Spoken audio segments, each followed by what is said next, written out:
Glad to see you all here. This is the pre-premiere show for tonight's, I think, 21st episode. Yeah, I think it is the 21st, which is the story of the Del Coronado Hotel mass abduction case that happened in 1994. You've heard me say it before. I know we have a lot of new people watching and some in chat. I was involved in that mass abduction. I had a roommate who was also a member of Yvonne's support group, Yvonne Smith, I'm speaking about. Longtime friend, still very much friends with her today and working together. She is one of the people who are on the team of this show and contribute a great deal to the filmed shows. And that's something I want to talk about. I still find in my talking with people that they think that Breaking the Silence is what you're seeing right now. It's just a live stream. It's another talk show about UFOs and alien abduction and the metaphysical and paranormal, which are all connected.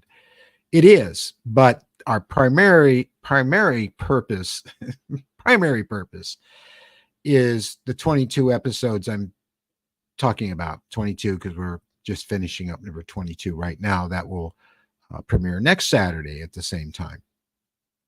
They are filmed.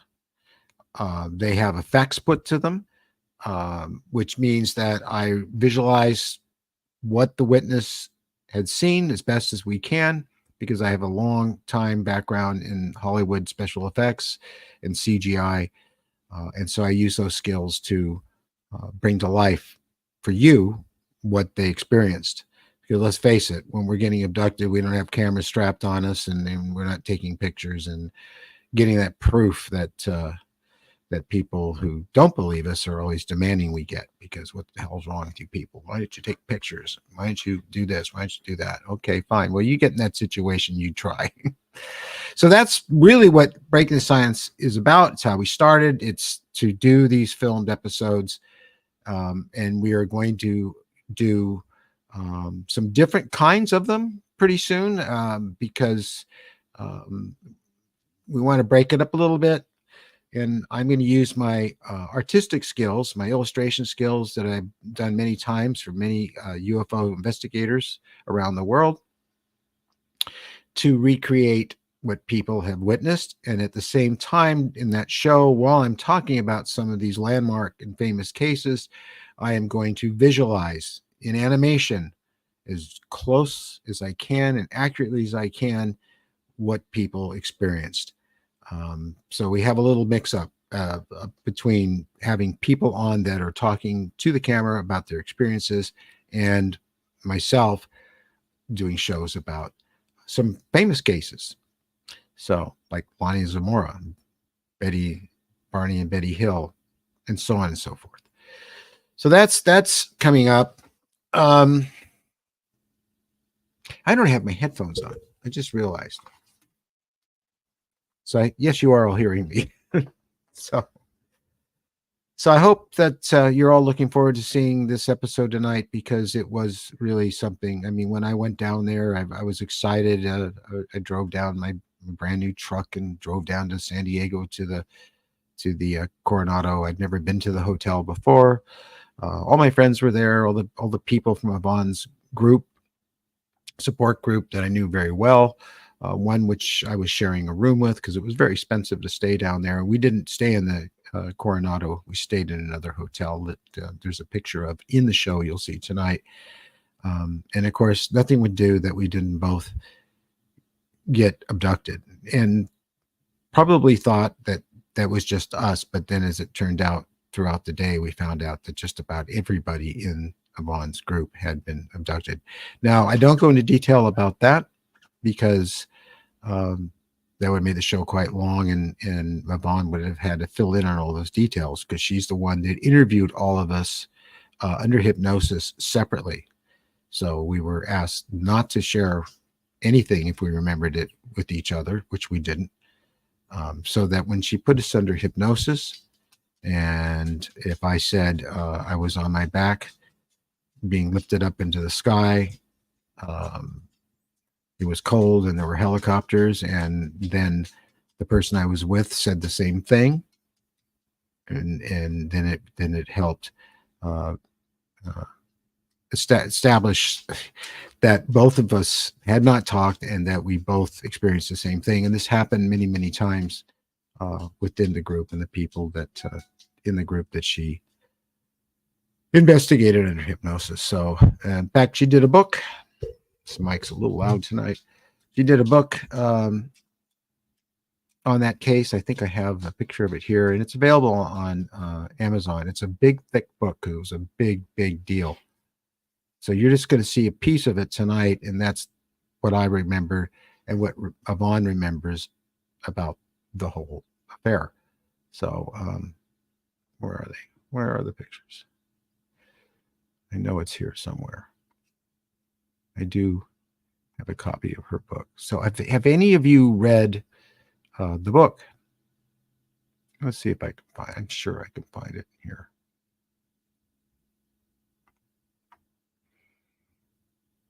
Are we getting any answers on that, Mary?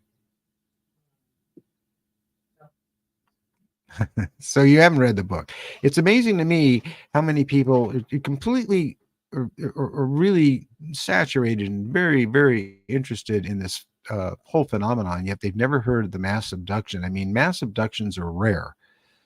And in fact, I'm trying to think if there's any others. Maybe you can help me remember if there were, but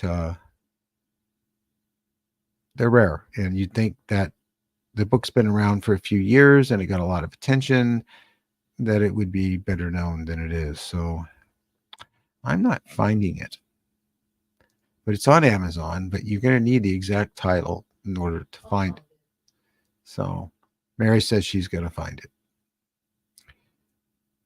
What am I finding again? You missed San Diego. Well, you wouldn't have missed what we went through. The mass, best way to look for it, Mary, is to look up Yvonne Smith and then put UFOs and alien abductions after the search. Yeah. So, like your new VW Blue Moon. Well, thank you, Hot Rod. We like it too. It's amazing. I mean, in 1969, a friend of mine in high school, we were both sports car fanatics, and I had a TR3 and he had an MGA. And then his dad got a brand new 1969 VW bus, and we just took it over. We drove that thing all over the place, and a lot of good times in that. So it was really amazing to be back in one of those after all these years and be driving it and know it's yours. We got it because we had a motorhome. The motorhome saved us during the flood, not because it gave us a place to live, but because it was the only vehicle we had besides the Fiat sports car, which was here at the studio, that could get us around, because our main car, our daily driver, was underwater. And so it was done. When they're underwater, it's over with. And I hiked out through waist high and knee high water to where the motorhome, which was a Volkswagen Rialta motorhome, much bigger than a van. It was really a motorhome, but it had a Eurovan front on it. We hiked out there, or I hiked out there, and it was just, the water was just starting to get inside, and I started it up. It started right up. Thank you, Volkswagen. And I got it to higher ground. And that's what got us, back to the studio safely and soundly. And if it hadn't been for that car, I don't know what we would have done. And then someone else gave us a Jeep to help. And we really appreciate that. But we needed to sell it because it's a bigger car, and it's really a lot to take care of and deal with. And so we thought it'd be cool to have a VW van just for around town and short trips, and which is all we need it for. Go back and forth to the studio. It's good for carrying things, and it's also a classic vehicle. So we traded. So anyway, back to UFOs and alien abduction. You can see the link there for the book. If you click on the link, I think you can click on it. Can you click on it? If you click on it, does it take you somewhere? But there's a lot of detail in it. What was really really pleasant for me and refreshing um, was Christina Gomez. We had her on last night, and she was amazing. What a bright young woman. Um, and when she said the minute someone starts to tell her that they have all the answers, she says she starts running the other way. That made me laugh. And I concur with that because we were talking about that. We were talking about the fact of all we really know is that there are some kind of advanced beings here from another world or another place in craft, spacecraft, whatever you like to call them. And yes, they abduct us. And yes, we've had interactions with them, but we really don't know anything more than that. We don't know their names, not really. We don't know where they come from. I mean, they might tell us,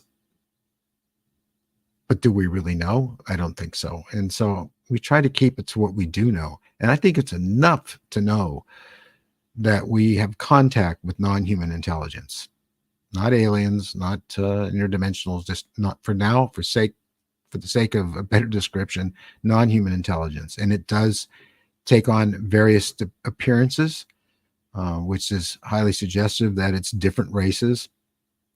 And of course, the universe is very old, and so is the Earth. And there's been plenty of time for people more advanced than us and people as advanced as us to see we're here. And if you have the ability to travel to the stars, you're going to come here. You're going to come here. You're going to come here to try to find out what the heck's going on and what's here. And because I think that all sentient beings that have spacefaring capabilities are explorers. I think that's a universal constant. So that's what we know. And we were talking about that. And she was great. And when I brought up, and I highly recommend her channel. If you have broad interests in UFOs and paranormal and science all mixed together, because she does that and it's great. But guess what? She knew about the Coronado mass abduction, and she was flattered that she was actually getting to talk to me and talk to somebody who was actually there. So that was really something, and because she does her research. We were talking about critical thinking and questioning authority, asking better questions, and not to go on hearsay. That if you're going to be skeptical of something based on what the media, the government, and people like Philip Klass and Joe Nichols and the other Gerber baby guy tell you that this stuff is all BS and you go by that alone, you're doing yourself a disservice. You need to go out there and investigate this stuff for yourself, because if you go on the internet and you look at sources, and many of them are government sources, you can find the evidence right there. They're not covering everything up. There's been a lot of stuff released through the Freedom of Information Act that just kind of leaked through. Now, of course, there'll be people that say they did it deliberately, so they're making it up too. So everybody's making it up, and everybody's trying to tell you what to believe and everything. Research for yourself. Look into it yourself. And the other thing you can do is, which many people who say, like I've been around amateur astronomers, and they'll say, Steve, I've been looking at the sky and looking through my telescope for years, and I've never seen anything. Yeah, because you're looking through this little eyepiece at this little piece of the sky. And meanwhile, there's probably a big UFO over your head with a bunch of people putting up rabbit ears over you and having a good laugh. Having a laugh. Thank you.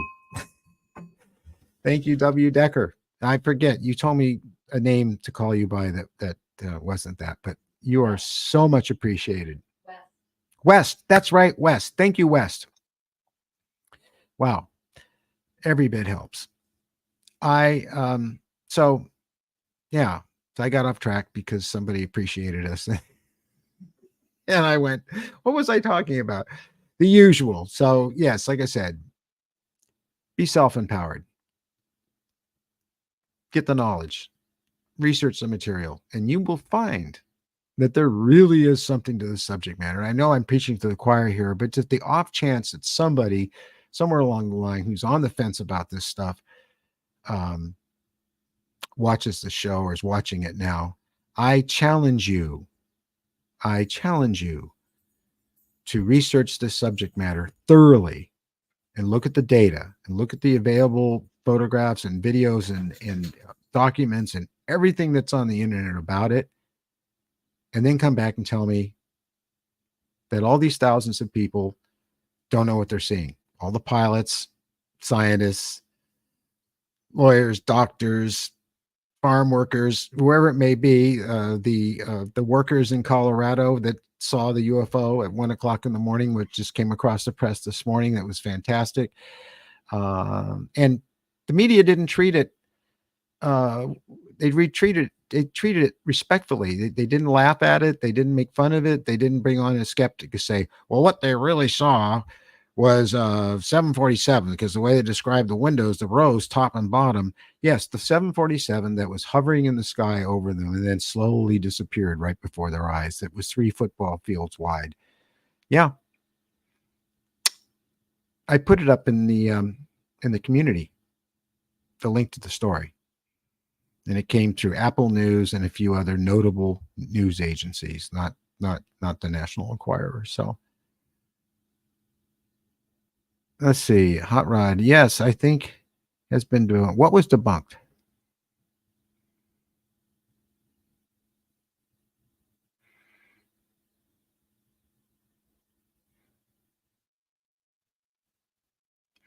I don't know what you guys are talking about. Somebody wrecking things around the world.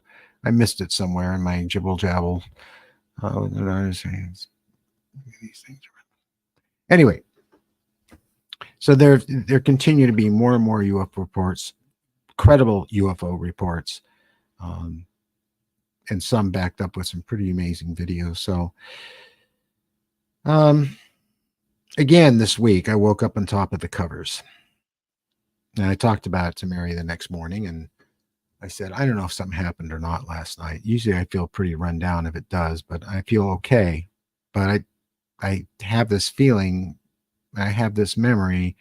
She says, I think something did happen. I said, why? She said, well, I got up to go to the bathroom and you weren't in bed. I checked the bathroom and you weren't in the bathroom. And we just both kind of looked at each other, and I said, swell. I mean, what are you going to say? Do I remember much? No. Will it come out later? Maybe. Do I hope it does? Well, I would like to know what happened or what went on, if there's anything important, or was I just picked up for routine maintenance? I feel like they have to disclose it now. It can't be hidden anymore, not to mention a species of being that can create spacecraft that can travel through space quickly and probably cloak itself. Well, of course it can cloak itself. We have now, and it's been admitted to, and it's been seen on video, capabilities of bending light now. It's being used, of course, for military application. Of course, it was created for military application, so we can kill each other with greater ease. Everything we have, from the internet to your cell phone, was created by DARPA, according to AJ and his research. And his research, you can verify, yes, it was. All these great things we have, the computer, the internet, phones, visibility, and a great deal more, was created by DARPA for military purposes, so that we could better kill each other. And of course, we benefit from it in the long run, including medical benefits and other things. But we also got Agent Orange and all kinds of other stuff. And let's not forget, what is it, 298 nuclear tests that were done in Nevada. Did you guys see the documentary that was just released with Michael Douglas talking? And it's a very sophisticated documentary. I wasn't able to watch all of it, but it's just putting stuff out in the open that most of the generations today are completely unaware of, that our government knowingly set off nuclear bombs not that far away from cities and towns, knowing that if the wind didn't blow the right way and they were downwind of it, they would get irradiated. And over time, they would get cancer and die and all kinds of terrible things happen. And they did. And like everything our government does, they would say, well, it's just an act of God. We really didn't know that. We didn't plan that. But that's not true. It looked really amazing. And what AJ did last night on his latest episode of the Y-Files about the dark side of DARPA was pretty amazing. He thinks he's taking a risk that his channel may be taken down for it. I question that. I don't know. I mean, AJ is making YouTube lots of money. He reaches a lot of people, millions and millions. And like already his latest show, which is 2 days old, already has 1.6 million views. It'll probably go up to 6 million over the next few weeks. So he's reaching a lot of people. But I don't know if they, everything he's talking about, everything I'm talking about is public knowledge. But it's really not brought to the forefront of the public. The public isn't, it's not put in their face like, look, did you know this? And this is verifiable. And that's what he's doing. And I think really he's preaching to the choir mostly. And I think that the 1% knows that. They know that the public is on that blue pill and they're never going to see that. I wish they would. But it's nice to know if somebody says to you, oh, that just sounds like that conspiracy stuff, then you can just show them AJ's show and then they can go and check his facts because he tells you where he gets them from. So thank you, AJ. And he's been doing a lot of shows about this kind of thing lately. So I suspect that there'll be some more fun ones coming up soon because quite frankly, I could use some more fun ones because he can be as funny as hell. And so can his fish. So, yeah, he needs that fish for the comic relief. It's a shame that so many people I know have tried to get to watch that show. The minute that they see the fish and the fish talks, or he does one of his ads at the beginning because, hey, he's working really hard and he's got people to pay a paycheck to every week to run his show, need that income because he, before that he was just doing it for free. They turn off. I can't watch it. I can't stand that fish and those stupid ads. And they're not that long. And the minute that the ads end, he goes right into it. And it's powerful and it's moving. And he's a very honest and he's a man full of empathy and compassion. So they're just missing out. Yes, Hecklefish for president.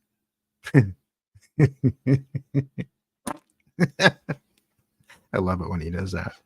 And the rest of you don't know what we're talking about, but I highly recommend. If you like this channel, you'll like the Y-Files. You really will. So anyway, Hecklefish makes the show. Yeah. Well, Whitley and I talk fairly often, like every week, sometimes a few times a week. And he says, I tried to watch that show, but I couldn't get past that fish. I mean, you'd have to know Whitley like why I know him. And it was just funny, I wish he'd watched the show because he would really like it, but he couldn't get past the fish. And I know many other people said they couldn't get past the fish. And they just don't get it. So it wouldn't be the same with that Hecklefish. No, I doubt it would. So were you all able to watch Christina last night? I thought she was really, really, really, really something. Because she is taking all this stuff and she's presenting it to a much younger group of people. She's getting them to open up their minds and consider this stuff. And that's hard for someone in my age to do.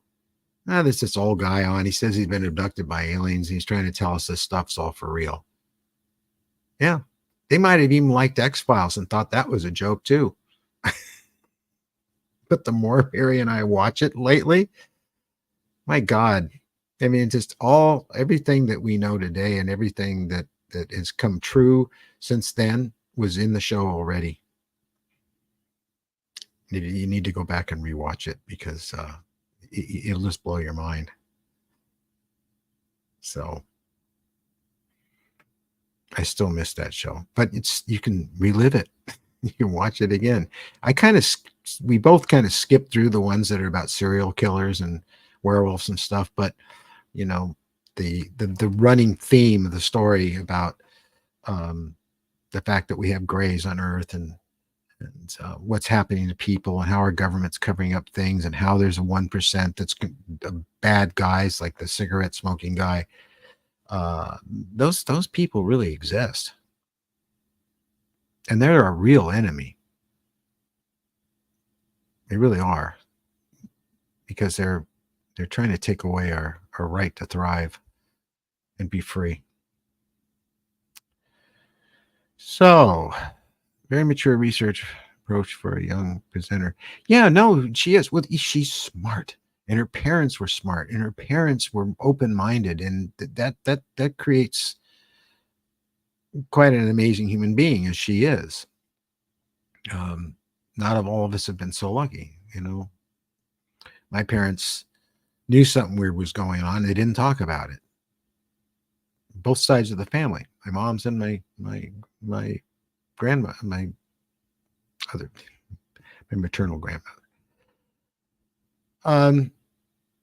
They just didn't want to talk about it.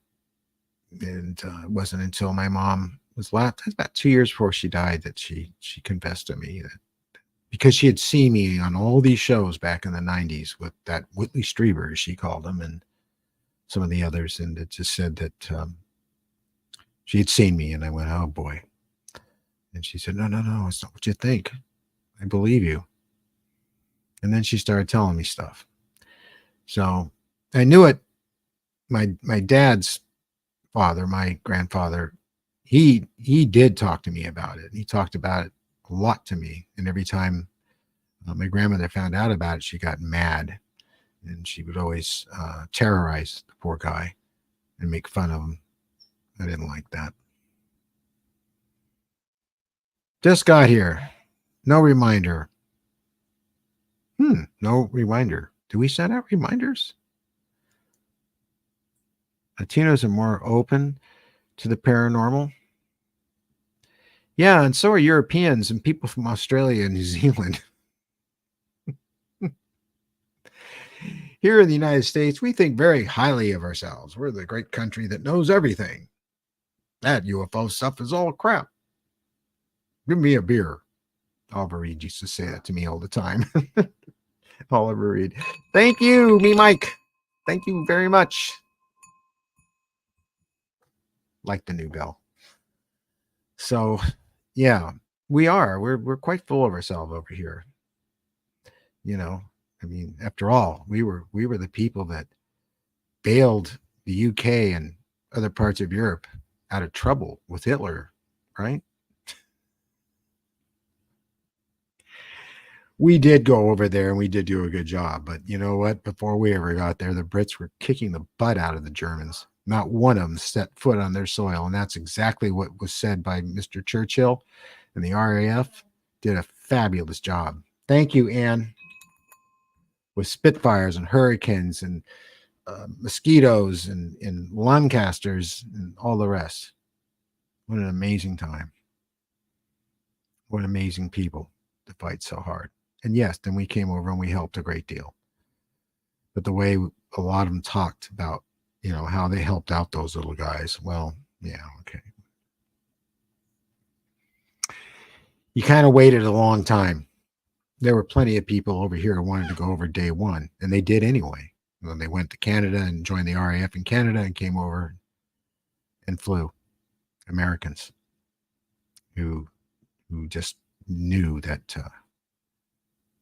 you hope you, well, you know, I'm waiting for Whitley to finish his book. He's writing a book right now that he says is so important, and it is on this subject, and there's a lot of things in it that are going to we're going to find challenging. I'm just trying to put it in a way it doesn't give away anything. I know little about it except what he's told me. and it's going to be a jaw dropper. So when he's done, and he takes a break, we're hoping that we can get him back on. We're hoping that he'll just come up and have lunch with us, which he has done many times, and he likes to come up here and we go to the marina close by and we talk about all this stuff and have a nice lunch. And he likes to drive up the coast because he just comes up from Santa Monica and he takes the Highway 1, and it's a nice drive. I like it myself.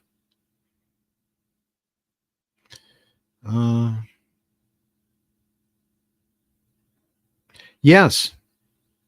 Yeah, I heard someone saying in the community that saying that the Phoenix Lights was a holographic projection. Well, I don't know if he was referring to what people actually saw at dusk, the people in the neighborhood, the Little League team, the truck driver driving near the Air Force Base, and many other people. It wasn't all the way dark, and they could see this enormous boomerang with the raw lights on it going from almost horizon to horizon, the way it was described. It was just huge.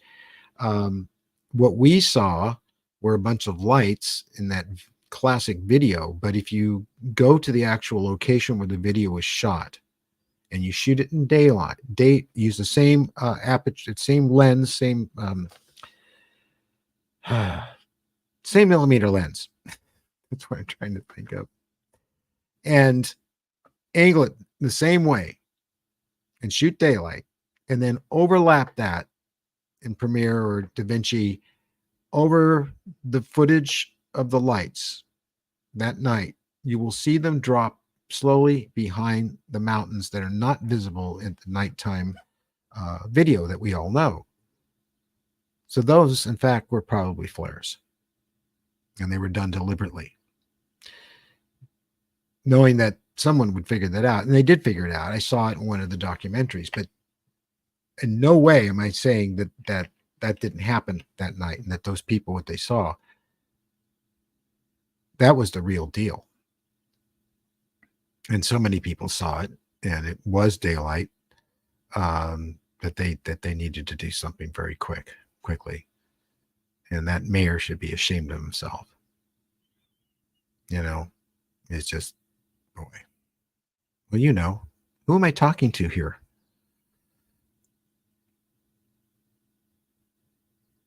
I don't know about that, Morgan. I can't verify it, but I can verify. I can pull up at some point that video that guy did, or even go out there and get the same location and use the same millimeter of lens and everything and do the same thing. Those are flares.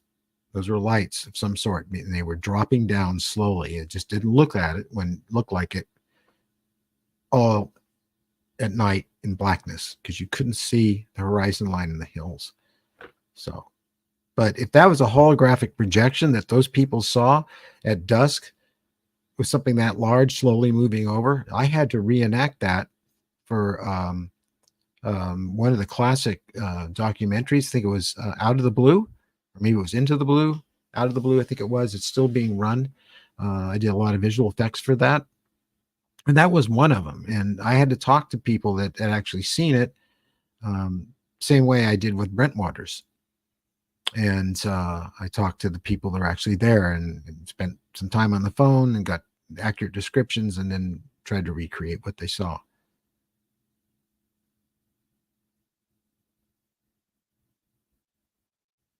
I don't know. Morgan, because I just don't know. This is the first I've ever heard of it, and I just have a hard time with it. I'm not saying that it's not, that you're incorrect in any way. I'm just saying, for myself, I'm on the fence. The same way I am about the mummies.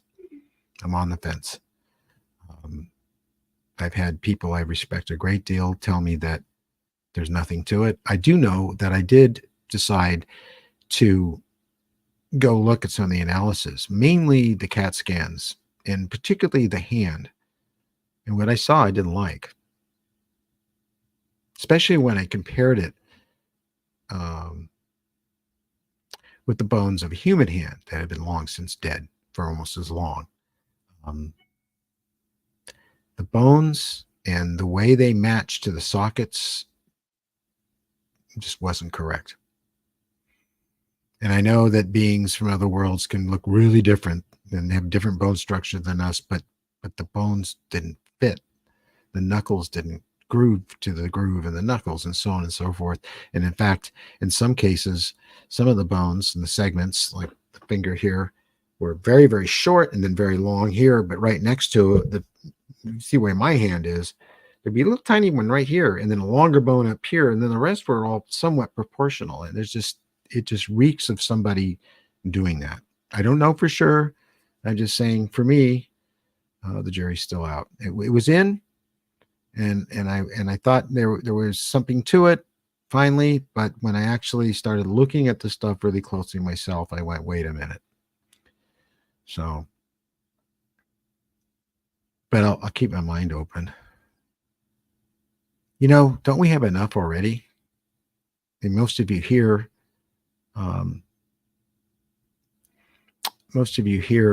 have seen plenty, experienced plenty. Yeah, it would be great if the rest of the population was there with us and knew what you and I know. It's just going to take time. It's just not going to happen overnight, or maybe it will, and then that's going to be a problem too. But Mary and I have talked about this a lot, and the thing is that we know that something's happening to us. We know that there really are an intelligence here, and we're interacting with them. We might even be part of them, based on what we're finding out. That not all of us are as human as we might once thought. But again, this is all theory. What we do know is we're alive, we're breathing, we're eating, we're sleeping. We love our friends, our family, our pets. The sun comes up, it's a beautiful day. We have hobbies like cars and airplanes, and slot cars and stuff. And I spend as much time as I possibly can, which is not a lot, but I do, with those things. Because it just helps me feel all right. It makes me feel okay. I get away from this for a while, and not just this. It's what's behind all this. The cover up.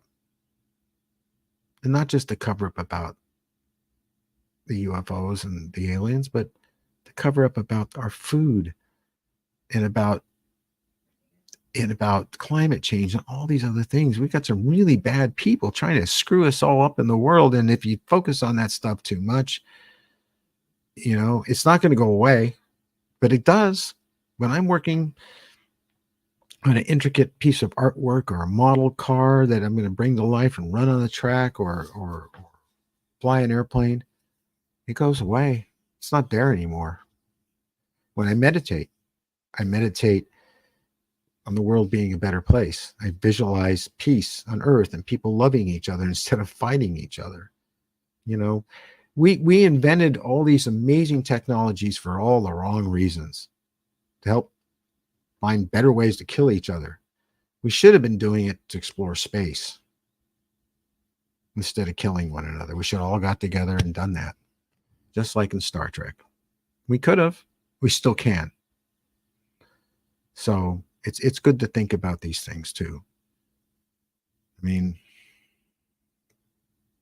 it's hard to be doing a show like Mary and I are doing, and it really is, because we have to spend more time with it than just about anyone. Same thing goes for Whitley and everyone else out there who's a researcher. And some of us do have other things that we do which help a great deal. And some of us don't. I know Whitley spends pretty much all his time with this subject matter. Since Ann passed away, he's just gone deeper into it. But he does have his children and his grandchildren, and he has his friends around the world that he visited when he leaves the country and stuff. So, he does have other things he does. So, although funny enough, he's always wanted to get into model airplanes. He used to come down to the local field and watch me fly. and just sit there and take it all in. It's always something he wanted to do, but just never had the time for. He'd always say to me, "How do you find the time to do this stuff?" I said, "I have to. I have to. It's how I keep my sanity."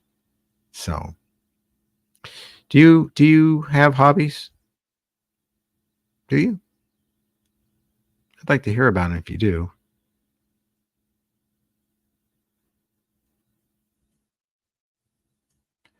What's that? Painful? AJ rubs my rhubarb the wrong way. He did that to a lot of people when he said the green movement was a bunch of BS. So, guess what?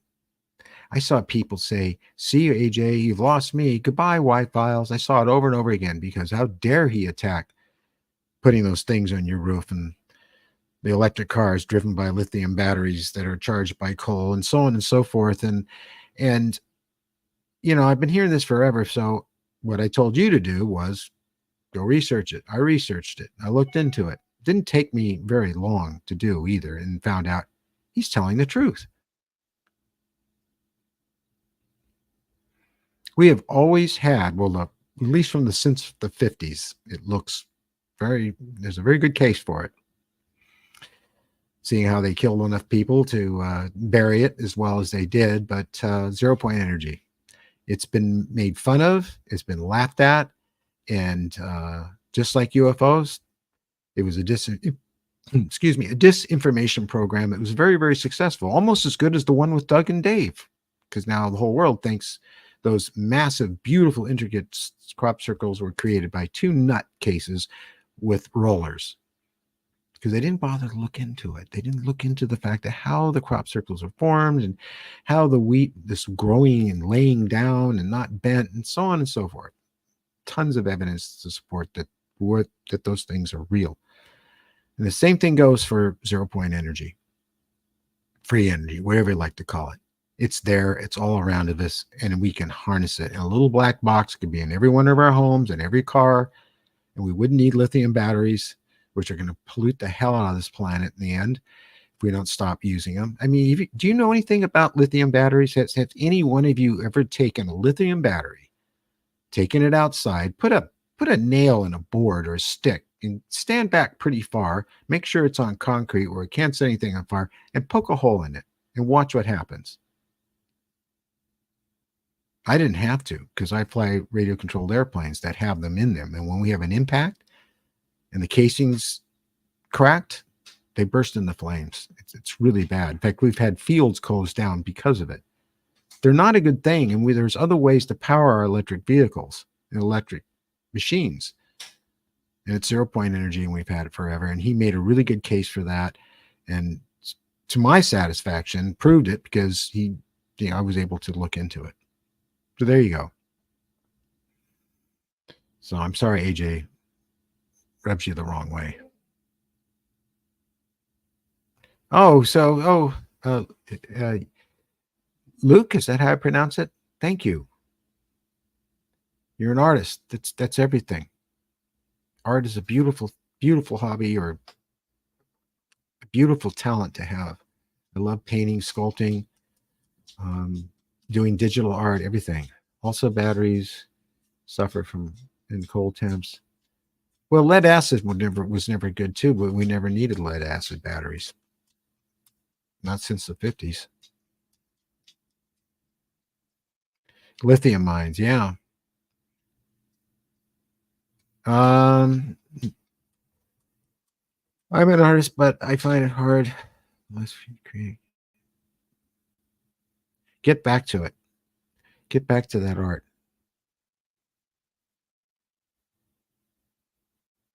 Yeah, sure they did. And where do those batteries go?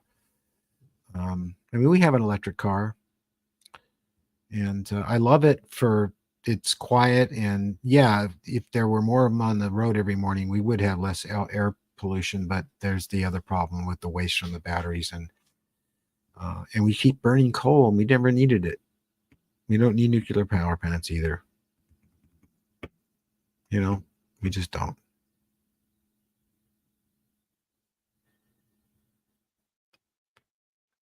Wow. That's great, Luke. Fantastic. Thanks for sharing that. Ah, we got Lynn, sculpture. Good. I paint miniature figures. Cool, Ike. Estes rockets. I love it.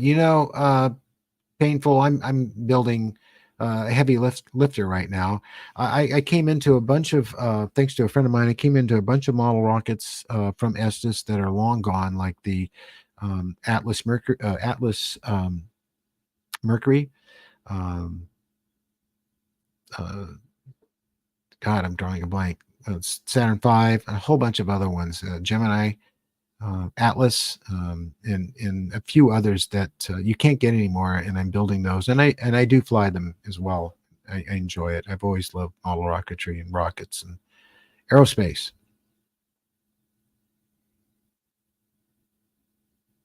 Yeah, I know about the water car, but NASA didn't design it. It was the water car was designed, and I forgive me for not knowing the man's name. It's in AJ's show about zero point energy on the Y files, and they killed him. He was all over the news. His water car was verified. It actually didn't run on water. What it did is it created electrolysis from water, which created hydrogen, which ran through the engine, and it would go clear across country on just fill-ups of water in the tank. It was so successful that they figured out a way to kill him, and they did. And then NASA came out and took credit for it, I guess. Anyway, it's this stuff happens over and over again, and the reason it happened is wow, really, Anne? That's amazing. Wow, that's really amazing. So many artists here in the chat. Well, that's great. Well, it's interesting that people interested in this subject matter or involved in this subject matter in various ways are artists. No, I didn't read it. I didn't. Especially these days, it's really hard to find time to read. My mom in World War II was a teenager. There's a man and an artist too who has been abducted. I forgot his name. I made amazing paintings and his encounters and abductions. I did that all during the 90s, but I don't think it was me. But I think I know what you're talking about. They did a special on him, and that was on, I think, Netflix. So, Julie, cool. You guys should join our forum. It's free. It's an actual forum. I talked about this morning, and I've only got a couple of minutes left here. But the thing about social media is it just doesn't work. You make a post in the morning, and then later on in the day, you refer back to it. You pick up where you left off, and no one knows what you're talking about because you got to post the same post over again, or any pictures you had, and then add to it again. And then when you try to bring it up again, you have to do that over and over again. With a forum, you've got a section, like we have a UFO art section. You can go there. You can post your story about what influenced you to do your art and show your art. We can always go back and find it. We can always add to it. What we're trying to do is create a database of experiencers and people interested in this subject matter, where they can tell their stories. They can put up their videos, their photographs, their artwork, and everything under one roof, one that's not controlled by the big shots, YouTube, Discord, X, and all that stuff. Because anytime they want to take you down or take you offline, or they don't like what you're saying, they'll stomp on you like a bug. So with our forum, Breaking the Silence, which you can see going across the screen there at the bottom, that's your place. We made that for you. So you can go there free of ridicule and the stigma to post whatever you like. And you can be anonymous. You can go use a different name. But we'd love to see you there and add to this database because, in the future, people are going to look back on this database and go, wow. Because in the future, everybody on Earth's going to know that we're not alone and that we're interacting with beings from another world. And on that note, I'm going to thank you all for the support tonight and your continued support for the channel. And we're going to see you again next week. What's that, Mary? Watch our show. Oh, yeah. So the show is on in a few minutes. And this is the Coronado mass abduction. Next week, we've got community chat. We're filming another person who has experiences on the camera on Wednesday.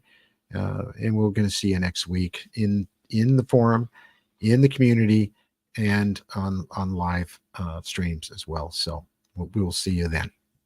And thank you. And we love you a whole bunch. We really do.